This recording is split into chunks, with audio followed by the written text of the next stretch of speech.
No centro de Pequim, surge um projeto ousado e inovador. 42 mil toneladas de aço trançado no formato de um ninho de pássaro. Um projeto estonteante de uma equipe internacional de arquitetos e engenheiros que será o astro principal de um dos maiores eventos da década, os Jogos Olímpicos de 2008. Uma obra incrível, o Estádio Nacional de Pequim.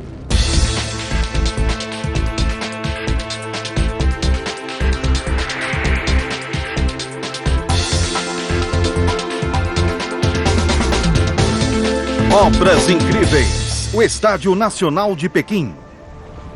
Início de um dia importante em Pequim. Uma estrutura gigantesca será instalada no topo desta construção a 70 metros de altura. É a última peça que completa o quebra-cabeça desta obra extraordinária.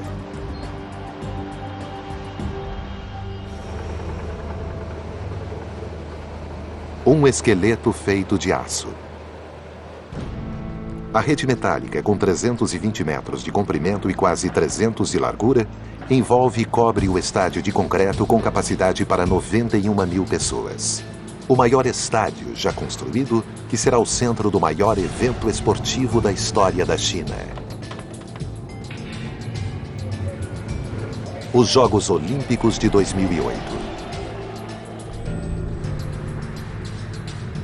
Porém, o design arrojado é ainda mais impressionante que seu tamanho. Um projeto ambicioso que utiliza peças gigantescas, formando um padrão complexo de vigas e treliças metálicas contínuas e entrelaçadas. A obra ganha um apelido: Ninho de Pássaro. Nunca se tentou construir uma obra como esta em todo o mundo. À medida que o projeto se desenvolvia, ficou claro que seria um grande desafio para projetar, fabricar e montar tudo. É muito complicado. Ele tem curvas e voltas complicadas. É com certeza algo muito avançado. É o primeiro deste tipo na China e também no mundo. A estrutura de aço do ninho de pássaro é tão grande que talvez seja uma das maiores do mundo. No futuro, acho que não veremos projetos mais difíceis que o ninho de pássaro. O Ninho de Pássaro terá todas as características de um estádio olímpico. Com telas gigantes, lojas e uma bela visão do campo. Mas ele enfrenta alguns desafios singulares. Por estar situado bem no meio de uma região de atividade sísmica, o design aparentemente frágil deve ser bem forte para suportar terremotos violentos. Além disso, deve ser ecologicamente correto. Em uma cidade com alto nível de poluição do ar, as autoridades determinaram que essa seja uma Olimpíada Verde. Para se adaptar a isso, o teto de aço recebe membranas de alta tecnologia que deixam passar a luz do sol para conservar energia, manter o barulho do lado de dentro e a chuva e o vento do lado de fora. Sistemas de última geração conservam água e energia e controlam a temperatura. A fachada é aberta e permite a ventilação natural. Para o projeto arrojado, houve necessidade de criar novas técnicas de construção. E tudo isso dentro do prazo estipulado para as Olimpíadas de 2008. Foi um imenso desafio. Houve muita pressão. E isto ainda é um grande desafio para mim. O desafio começa em julho de 2001. Pequim concorre para sediar a próxima Olimpíada. Os Jogos da 29ª Olimpíada em 2008 serão realizados na cidade de Pequim.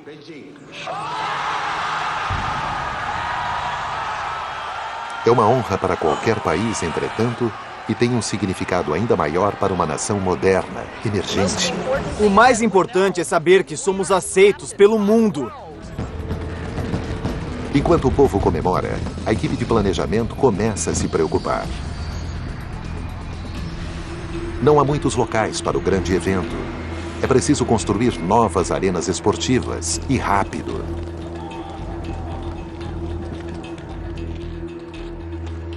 Para abrir espaço, ruas estreitas chamadas Hutong são demolidas e assim uma parte da história se perdeu. Há controvérsias, mas alguns acham que a mudança será benéfica para a cidade.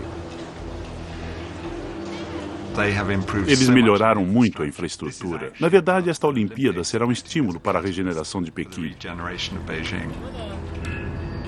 Nos 7 anos seguintes, 12 arenas olímpicas são construídas, além de prédios, ruas, transporte público e até mesmo um novo aeroporto para acomodar milhares de pessoas. São construções que transformam radicalmente a paisagem em Pequim. Para o Estádio Olímpico, a cidade deseja um projeto digno do evento. Em 2002, os organizadores anunciam uma concorrência global.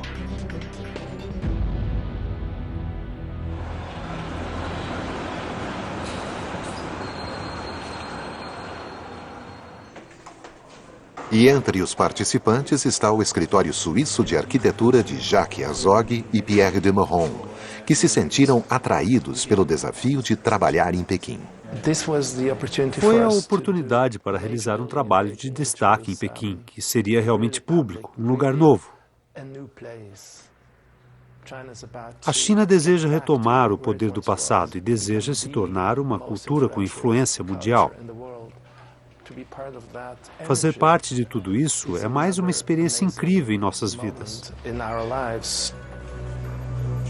Jacques Herzog e Pierre de Meuron, ganhadores do Prêmio Pritzker de Arquitetura em 2001, são conhecidos pela conversão de uma antiga central elétrica no Museu Tate de Londres. Eles também projetaram outras construções, como o famoso Allianz Arena em Munique. Mas este trabalho é um dos mais desafiadores, e eles não têm ideia de como os chineses irão reagir.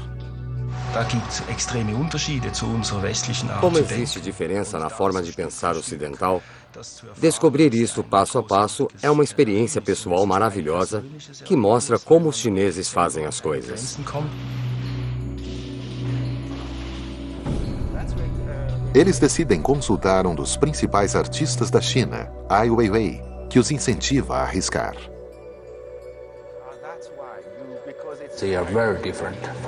Eles são diferentes dos arquitetos que conheço. Começam do zero. Não têm nenhuma ideia quando começam. Ele sempre nos encorajava a avançar mais, a aproveitar a chance de fazer algo que não poderia ser feito em nenhum outro lugar.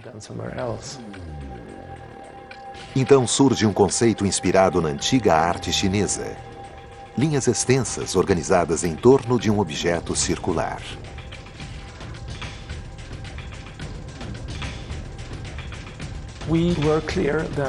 Estava claro que queríamos alguma coisa que fosse realmente para o povo.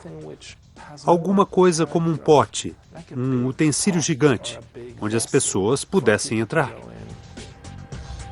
Embora a inspiração seja antiga, a equipe deseja que a construção seja um ícone contemporâneo e um espaço público para o povo. Um lugar novo.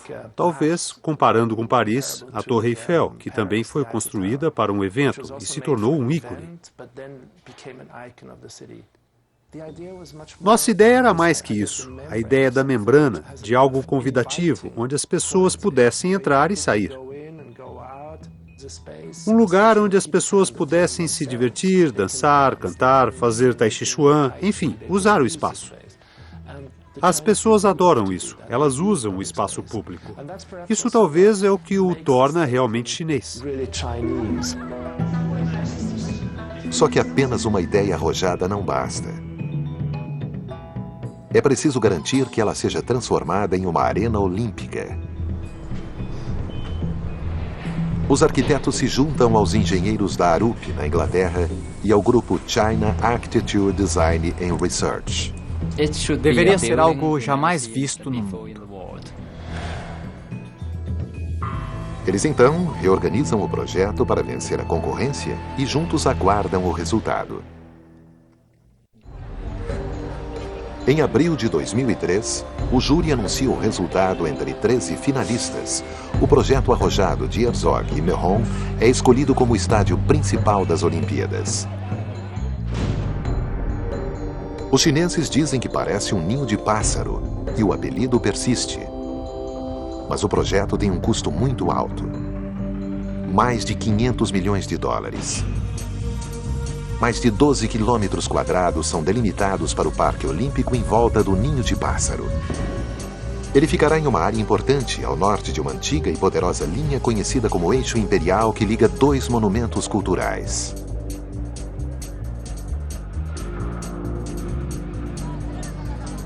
A Praça de Tiananmen e a Cidade Proibida. Esta linha cruzará os principais estádios das Olimpíadas, o Ninho de Pássaro e o Centro Nacional de Natação, conhecido como Cubo de Água, por causa de seu formato de um cubo azul transparente coberto por bolhas de água.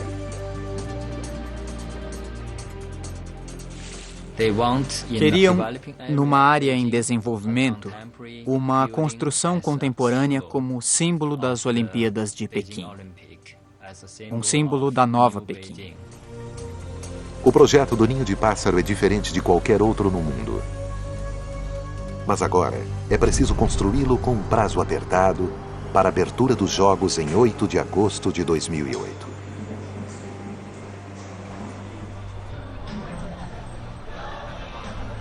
Em 24 de dezembro de 2003, o início da construção do Ninho de Pássaro é marcado com uma cerimônia.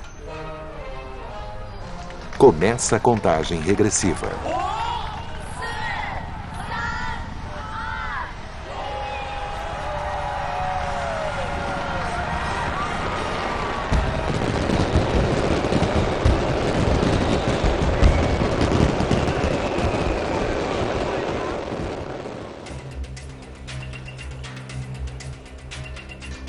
Em poucos meses, tudo está pronto para receber a fundação de concreto.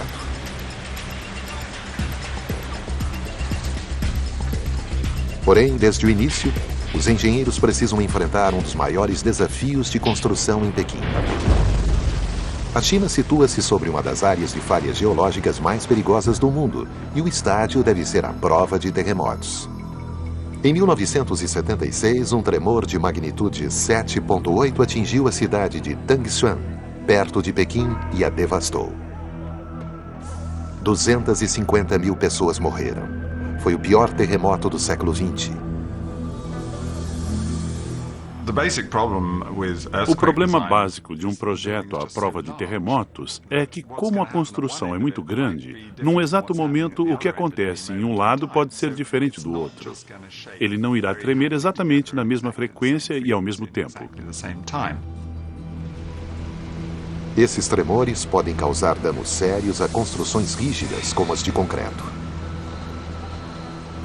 Então decidem construir a estrutura de aço separada do anel de concreto. Caso ele sofra com um terremoto, a estrutura de aço não será afetada. Além disso, o anel de concreto foi dividido em 6 áreas isoladas, independentes uma da outra. Haverá zonas e juntas flexíveis, e tem um espaço bem grande entre essas áreas. O movimento é independente em caso de terremoto. Por exemplo, enquanto uma parte do estádio se move para um lado, o centro pode se mover para outro. Desta forma, ele absorve a energia do terremoto sem destruição. Se houver terremoto, o movimento dessas áreas não destruirá o estádio inteiro. Mas trabalhar em uma zona propensa a terremotos não é o único desafio. É preciso atender às diretrizes específicas para as Olimpíadas. O estádio precisará de sistemas de alta tecnologia, com telas gigantescas e camarotes com ótima visão do campo.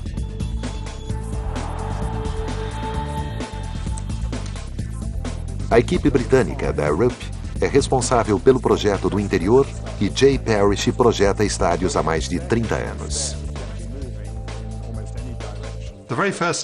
A primeira etapa de um projeto é o centro, a arquibancada. Avaliamos a forma que pode ter, onde ficam os assentos, como são organizados, qual o espaço para as pessoas, a qualidade da visão do campo. Isso tudo fornece a forma geral da construção, estabelece a altura das áreas de circulação, a harmonia das instalações, estabelece onde ficam as áreas premium, as instalações para o público e os camarotes VIP, e também como são colocadas as telas gigantes. Enfim, tudo o que existe em um estádio. Usando tecnologia de ponta, ele calcula a distribuição dos assentos para aproveitar o material e o espaço ao máximo. E, acima de tudo, para garantir que os espectadores aproveitem bem o evento. Cada lugar ficará o mais próximo possível do campo, e o mais distante estará a 142 metros do centro do campo. Acredito que as pessoas acharão estranho que um estádio deste tamanho ofereça uma certa intimidade, mas é o que irão sentir quando estiverem lá assistindo aos eventos. Trabalhamos muito para conseguir esta atmosfera de emoção.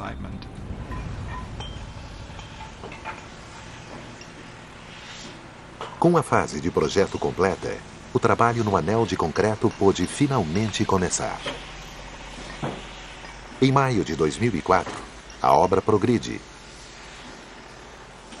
Mas uma catástrofe inesperada acontece. Em 23 de maio de 2004, no aeroporto Charles de Gaulle, em Paris, o Terminal 2E desaba de repente, apenas um ano após sua abertura. Primeiro, duas rachaduras aparecem na parede. Em seguida, uma parte do concreto cai. Poucos minutos depois, o teto desaba, matando 4 pessoas. E, por coincidência, 2 eram chinesas.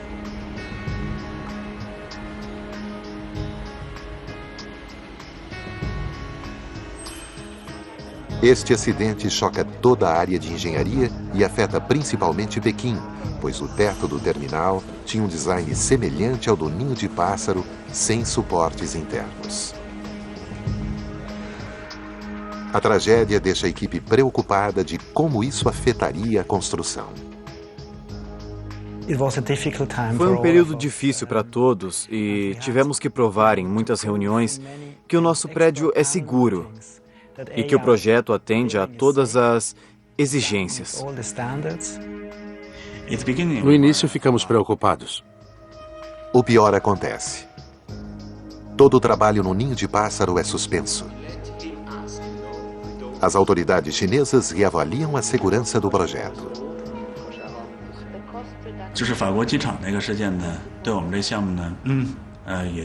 O incidente em Paris foi um aviso para nós. E então reunimos especialistas para verificar e fizemos testes realistas. O teto retrátil, que corresponde a 1/8 do custo, é colocado à prova.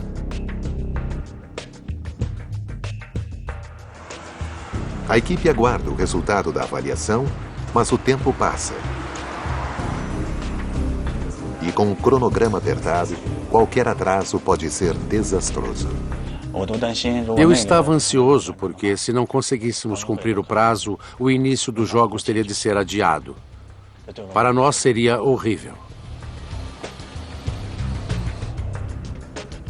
Depois de 5 longos meses, as autoridades chinesas autorizam a continuação dos trabalhos. Mas é preciso reduzir o número de assentos e cancelar o teto retrátil. Por causa da preocupação com o custo e também com a segurança, os arquitetos fazem outro projeto, com maior abertura no teto, mas sem desprezar a forma e o estilo do original.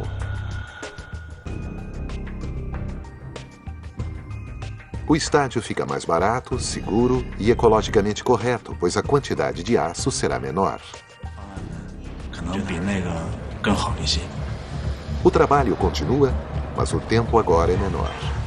É preciso terminar a concretagem antes do inverno ou o concreto congelará.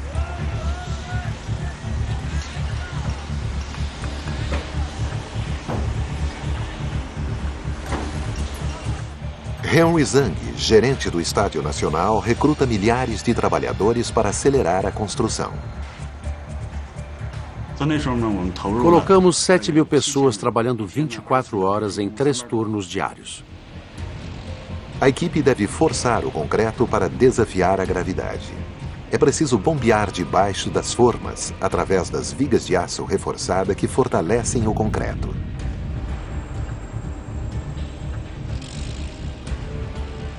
Mas as barras grossas dificultam o trabalho e ainda faltam 4 andares.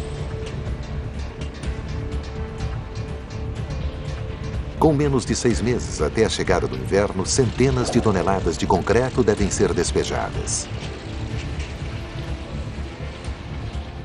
Em 15 de novembro de 2005, em apenas 5 meses, o estádio está pronto, em tempo suficiente para evitar o inverno congelante. Apenas 2 anos após o início da obra, o estádio de concreto está finalmente pronto para receber a cobertura rojada.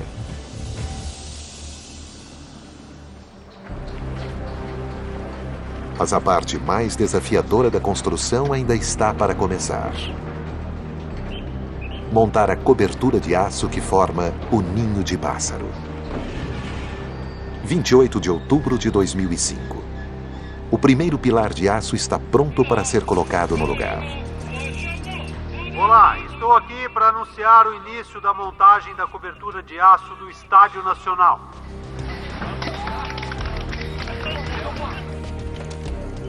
Mas antes de chegar a este momento, foi preciso resolver um problema fundamental. Moldar 42 mil toneladas de aço na forma de gravetos, formando um ninho.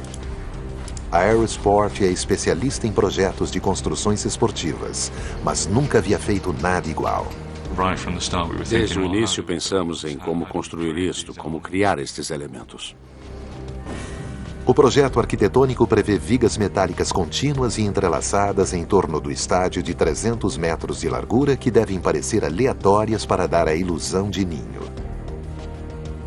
Ao mesmo tempo, as vigas devem se sustentar mutuamente e oferecer segurança para que a obra permaneça em pé. O projeto é tão complexo que apenas as plantas não são suficientes. É preciso recorrer a programas aeroespaciais para construir uma figura em 3 dimensões e organizar as vigas. Não acredito que poderia ter sido feito apenas no papel ou com régua de cálculo. Esta construção existe por causa do projeto computadorizado, das novas maneiras de se usar modelos computacionais e da capacidade de alimentação de dados durante o processo de produção.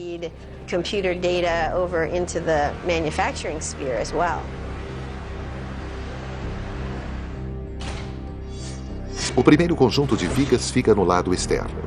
24 colunas treliçadas dispostas em volta da base de concreto. Essas colunas são os ossos da estrutura. Como o esqueleto humano, elas evitam que tudo desabe. Mas nesta obra incrível, o esqueleto fica do lado externo e também compõe a fachada. Tomemos como exemplo as antigas catedrais feitas de pedra.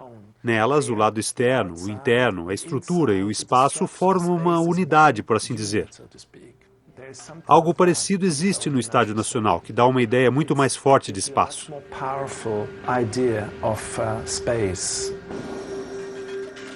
O segundo conjunto de vigas preenche o espaço vazio entre as colunas do primeiro.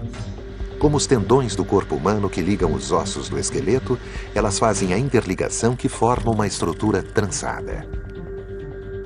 Parecem 24 pessoas de mãos dadas, 48 braços unidos.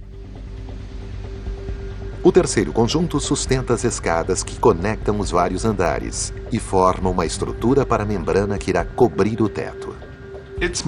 Sua função principal é preencher o espaço vazio entre a estrutura e o segundo conjunto, formando áreas pequenas para instalar o telhado. Em uma visão aérea, as vigas entrelaçadas dão ao estádio a forma de ninho. É uma descrição brilhante. O impacto que causa quando se vê de caos organizado é maravilhoso. Mas este design revolucionário exige demais das vigas. Elas formam curvas ascendentes e descendentes em volta do anel de concreto.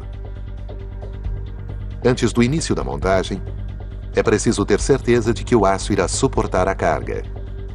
principalmente nas curvas, onde é torcido. Elas sobem até o topo e mudam de direção, em quase um ângulo reto. Depois atravessam o estádio e descem. São mais de 300 metros de uma ponta a outra, com o mesmo lado para cima em toda a sua extensão. Mais uma vez, é preciso tentar algo novo. Produzir um aço especial, forte o bastante para suportar a tensão das curvas e flexível para resistir a terremotos. Testes sísmicos são reavaliados para aprimorar o aço, melhorar a capacidade de força, a espessura das placas e o tamanho das juntas de solda. O engenheiro estrutural da Arup, Michael Woke, cria modelos computacionais para estudar qual a magnitude do tremor que poderia afetar a estrutura. Este modelo simula os piores eventos sísmicos que aconteceram em Pequim. Após dezenas de simulações e alguns momentos críticos, a flexibilidade correta é calculada. O aço é o material perfeito para os arquitetos, pois pode ser adaptado para qualquer necessidade. Basta acrescentar ferro para dar força ou carbono para flexibilidade. O ninho de pássaro precisa de ambos para sustentar as 42 mil toneladas de aço. Um novo tipo de aço é então criado. Chama-se Q460, nunca antes usado na China.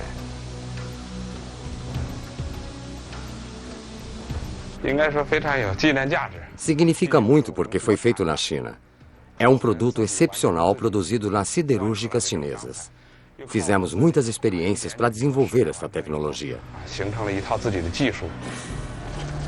Este novo tipo de aço consegue resistir aos terremotos em Pequim. Foi projetado de acordo com as diretrizes de Pequim. O ninho de pássaro pode oscilar, mas a flexibilidade do aço impede que a estrutura seja afetada. Nunca sabemos a magnitude de um terremoto e, no momento, não sabemos quando podem acontecer. Se acontecer, espero que a obra resista bem. Para a equipe de construção, o desafio está apenas começando. É preciso construir, e esta tarefa será a mais complexa que já realizaram. Há milhares de componentes nesta estrutura e apenas 2 delas são iguais. Todas as outras são diferentes. Não há uma única viga reta.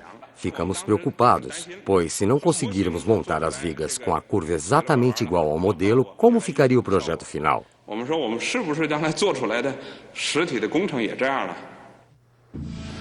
Para criar as vigas curvas é preciso engenhosidade. Uma caixa é desenvolvida para criar a estética correta e suportar toda a carga. 4 placas de aço, com 1,20 m, são dobradas no formato desejado e soldadas para formar a seção de uma caixa.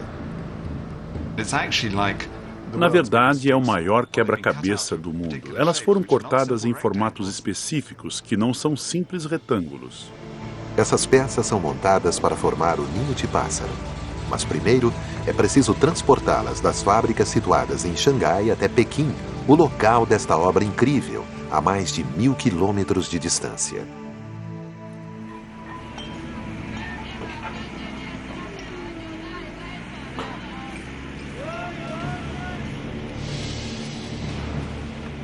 Já no local, as caixas são soldadas para formar seções ainda maiores. As colunas com até 12 metros de comprimento.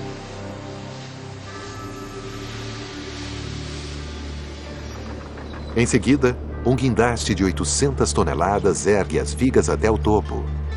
Para posicionar essas seções gigantes com até 350 toneladas, é preciso muita habilidade.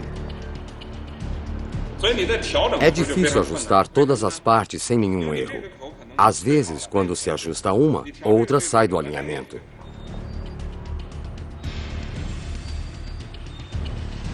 Finalmente, são necessários 2 ou 3 dias para soldar todas as juntas para que fiquem no lugar. É uma tarefa muito complexa. É preciso lembrar que muitas são levantadas a 20, 30, 40 metros ou mais. A soldagem deve ser perfeita, pois ela manterá a estrutura no lugar certo. mais de 1.000 soldadores foram treinados para este serviço. Pu Kuli, da província de Hunan, é um deles. Vim trabalhar aqui em junho de 2005. Participei de um dos primeiros grupos de soldadores. Estava num curso de treinamento quando me disseram que viria trabalhar no grande ninho de pássaro. Ele passa a maior parte do tempo no ponto mais alto, no telhado a 70 metros de altura. E corre o risco de uma queda mortal.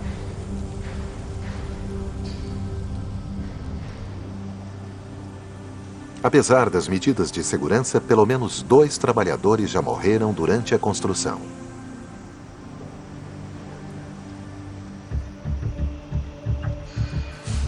É um trabalho lento, difícil e nada confortável.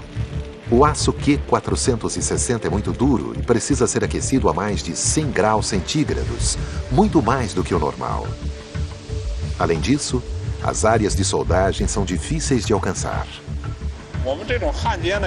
O ninho de pássaro requer soldagem especial. Algumas posições são desafiantes.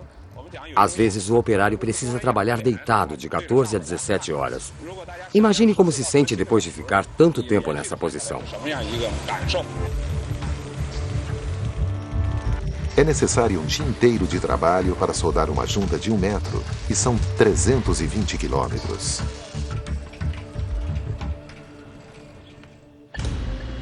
Depois de 1 ano de trabalho exaustivo, todas as vigas estão no lugar, mas ainda nem todas as juntas foram soldadas. Algumas não foram feitas para aliviar a tensão causada pela diferença de temperatura durante a construção. Quando estas juntas forem soldadas, o serviço estará completo.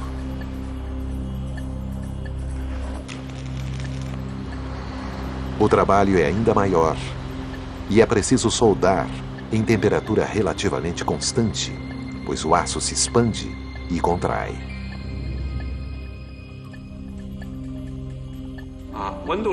Quando a temperatura sobe, ele se expande. Quando cai, ele se assenta outra vez. A solda feita com cuidado deve resistir às mudanças climáticas das estações para que esta obra incrível também resista. Assim, as juntas são soldadas de acordo com a temperatura média de Pequim. Durante o verão, a soldagem é feita à noite, quando a temperatura é constante. Durante 3 noites, o trabalho é realizado sem nenhuma pausa. Eles precisam comer e dormir bem. Se não organizarmos um cronograma detalhado para a soldagem, não podem comer e dormir.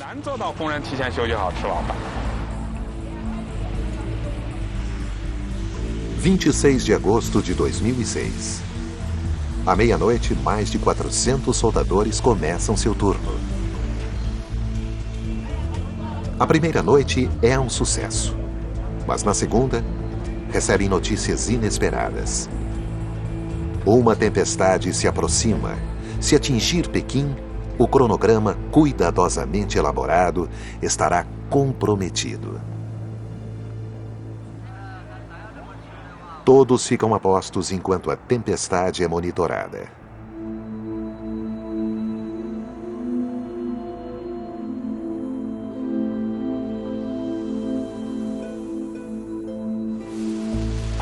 E felizmente ela muda de curso e não atinge Pequim.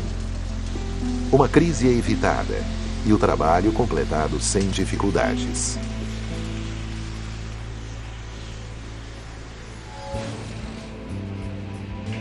Em 31 de agosto, a soldagem da estrutura de aço está pronta.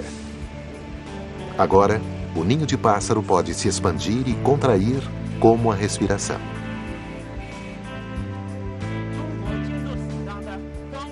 Todos os trabalhadores que ajudaram a construir esta obra incrível estão orgulhosos.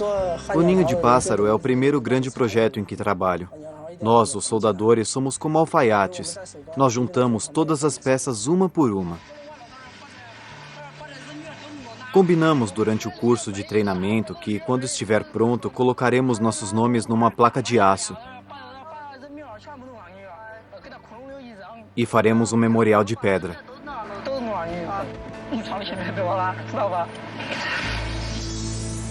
Apenas 10 meses após a colocação da primeira viga, a estrutura de aço está terminada. Parece que foram 10 anos. Demorou muito. Foi isso que sentimos.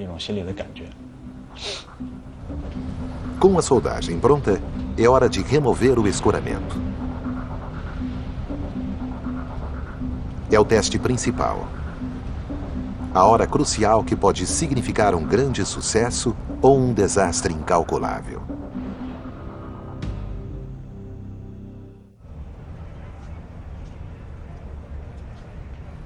26 de setembro de 2006. Após 3 anos, a equipe responsável enfrenta o maior desafio de sua carreira. Fazer com que o ninho fique em pé.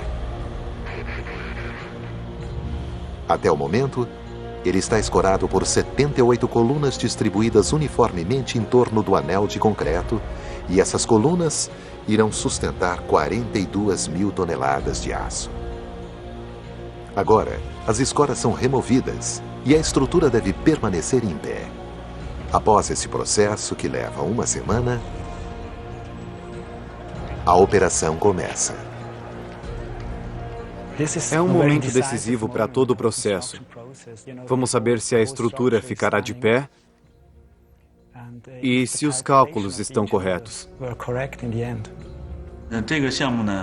A estrutura de aço é a parte que mais nos preocupou, pois não existe nada similar.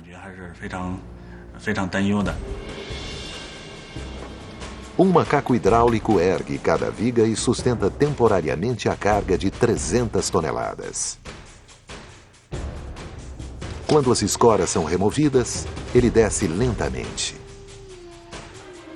A estrutura principal afunda até 30 centímetros. Mas tudo faz parte do plano. Agora é a hora da verdade. Se afundar mais que o previsto, ou se surgir alguma rachadura no aço, é sinal de que há problemas sérios no projeto ou na construção. Embora o processo seja cuidadosamente coreografado, todos estão ansiosos. O público é grande, pois tudo é transmitido ao vivo pela estação central de TV de Pequim, a BTV. Os engenheiros monitoram.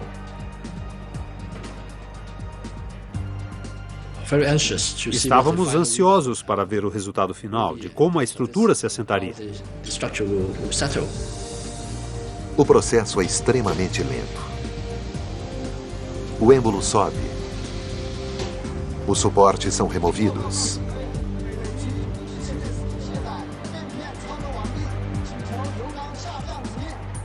E o chefe da operação dá o sinal para baixar. Lentamente, ele desce. O aço afunda, milímetro a milímetro.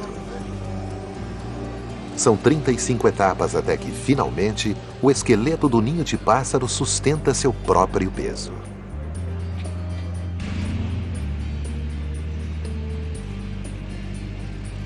Uma semana depois, a última escora é removida. Quando a última coluna foi removida, ficamos aliviados. É um momento de nervosismo quando a estrutura toma forma e aquilo em que se trabalhou durante tanto tempo se torna realidade. Aí está.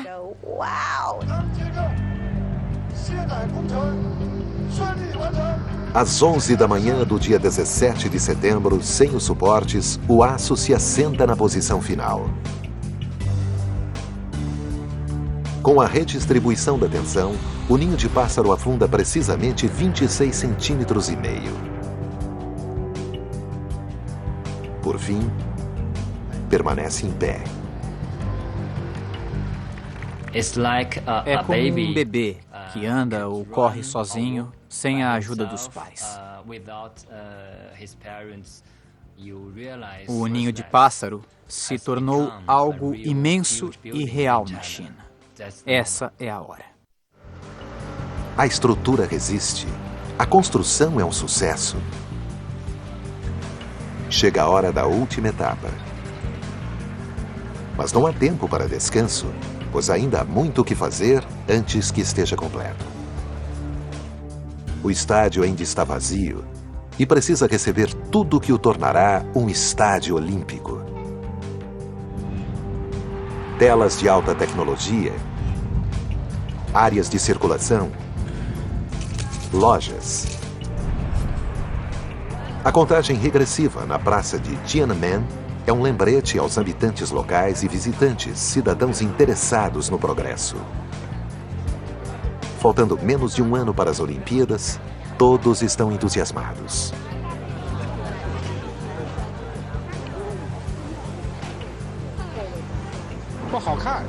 Não é bonito, parece uma bagunça. Todo mundo gosta, só o senhor que não. Olha só, querida, o ninho de pássaro. Você queria ver, mas está dormindo. Ela virá no ano que vem, durante os Jogos. Estará com 1 ano e meio. Ela vai torcer. Isso mesmo.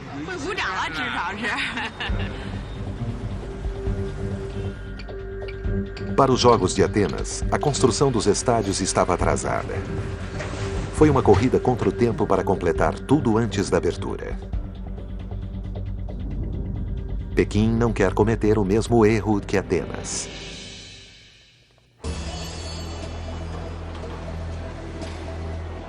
Final de 2007. A construção do Estádio Nacional de Pequim está na reta final.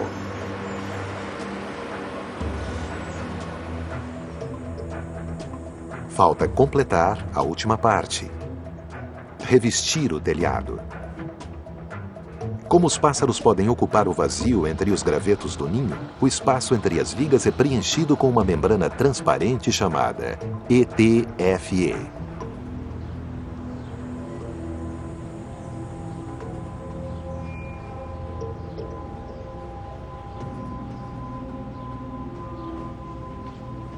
Para os que fazem a instalação, é um desafio. O padrão aleatório cria espaços irregulares com muitos formatos e tamanhos diferentes. Tudo é feito à moda antiga, manualmente. É preciso ter muito cuidado, pois podem escorregar com facilidade nas beiradas e não podem ter medo de altura.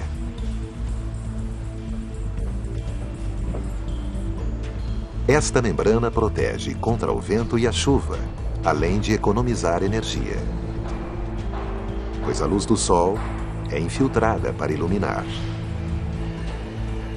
A obra está dentro do prazo, mas um problema maior causa preocupação, pois isso tudo tem um preço. Inúmeros carros novos chegam às ruas de Pequim todos os dias e o trânsito é sempre lento.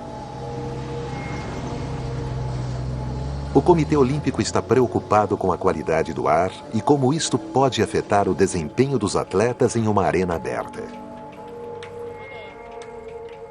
É preciso fazer o possível para combater a poluição. Por isso, Pequim investe 12 bilhões de dólares para mover poluentes industriais, plantar centenas de árvores e reorganizar o tráfego. Com o mundo todo assistindo, a determinação para uma Olimpíada Verde é colocada à prova. O ninho de pássaro passa, então, por uma fiscalização minuciosa. Desde a rede de sistemas ecológicos, ao aquecimento geotérmico, sistema de captura da água da chuva para irrigar o gramado do campo, equipamento eletrônico de última geração para transmitir os jogos para o mundo todo e um moderno sistema de iluminação, com cenários diferentes para ocasiões diferentes. Os engenheiros e arquitetos precisam ter certeza de que tudo funciona em sincronia. Em abril de 2007, os arquitetos Herzog e Mehron retornam mais uma vez ao ninho de pássaro para checar o andamento da obra. E o que antes era apenas uma visão, agora é real, em concreto e aço. A minha impressão é de que é muito mais poderoso, mais elegante, o prateado, o preto, esse vermelho, fantástico. A visão de tudo pronto surpreendeu. Eu percebi a admiração nos olhos de todos. Eu não estava satisfeito com a soldagem e o aspecto da estrutura de aço. Para mim havia muitas falhas. Mas ele disse que isso é trivial. Uma obra majestosa foi realizada na China, com tecnologia, produtos e trabalhadores chineses. E eu me sinto muito honrado. O mais incrível é que tudo foi feito exatamente como queríamos. Se alguém não gostar, a culpa é nossa. O estádio vai se tornar parte da memória das Olimpíadas de Pequim. A nova Pequim, a nova Olimpíada. O ninho de pássaro será esse símbolo.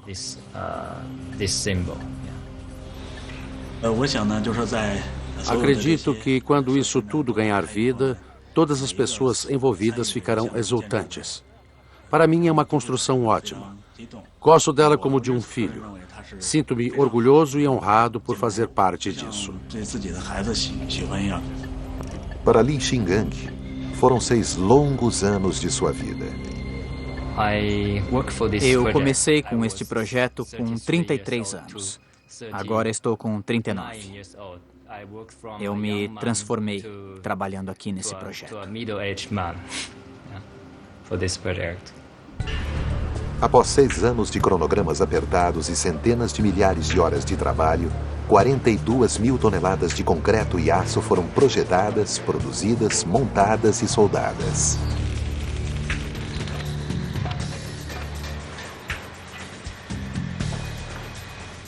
No dia da abertura, eu acho que estarei no estádio junto com todas as pessoas. Será uma noite emocionante. Esta obra incrível está pronta para a cerimônia oficial de abertura dos Jogos Olímpicos de 2008.